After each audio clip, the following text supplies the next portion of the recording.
J'ai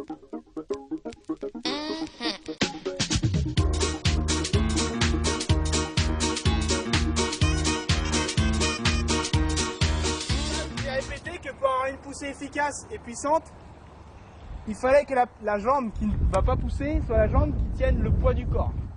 Si vous êtes comme ça, vous posez forcément votre jambe là, et l'amplitude de votre poussée c'est ça. Et en plus, pas d'une puissance extrême parce que finalement vous n'avez pas de stabilité. Alors que si on a une jambe qui est en dessous de notre bassin, là on va être stable, et quand on va amorcer la poussée, déjà on va avoir une amplitude plus importante, et comme tout le poids est sur cette jambe là, celle-ci elle a qu'à faire une chose, c'est pousser. Donc là, tac, on va pousser hyper fort. On va essayer de regrouper toute la phase de poussée. On part sur une position, on part comme ça, on va se mettre comme ça. Là on est en statique, on est bien. 10 secondes. 10 secondes, même position. Jambes levées, 10 secondes, on remet dans l'axe.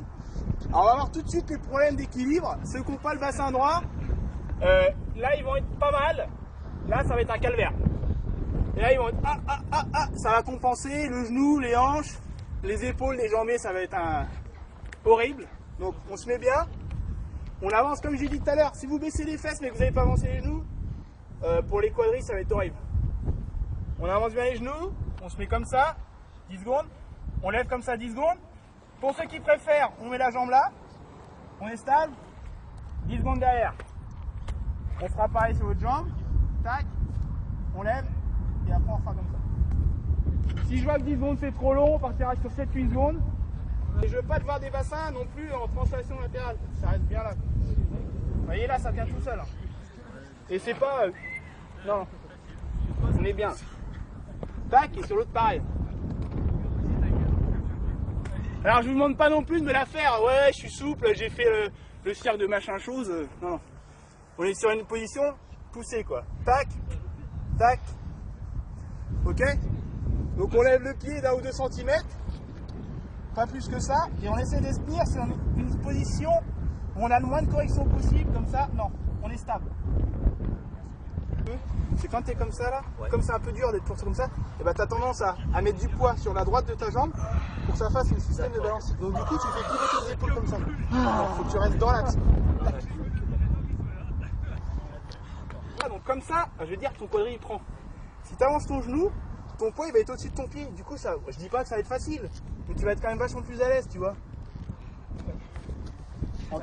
Donc tu mets ta jambe à peu près au niveau de ton cou, comme ça, et là t'es stable. Voilà, ça bouge pas. Et là toi tu fais ça, du coup ça tu lâches un peu. Bah ouais, mais t'as les épaules et le bassin qui pivote. Voilà, tu refais exactement. Si Alex il te filme de face, c'est ton épaule gauche qui est au-dessus de ta jambe droite. Ou l'inverse pour toi, tu vois. Là t'es comme ça. Non, non, c'est comme ça.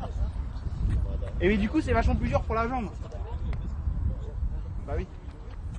Et toi, regarde, moi je suis comme ça. Toi t'es comme ça. Ah ouais, c'est dur.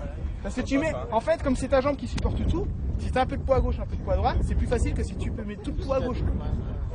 Du coup, bah là t'es mieux quoi. Ouais, mais c'est comme ça.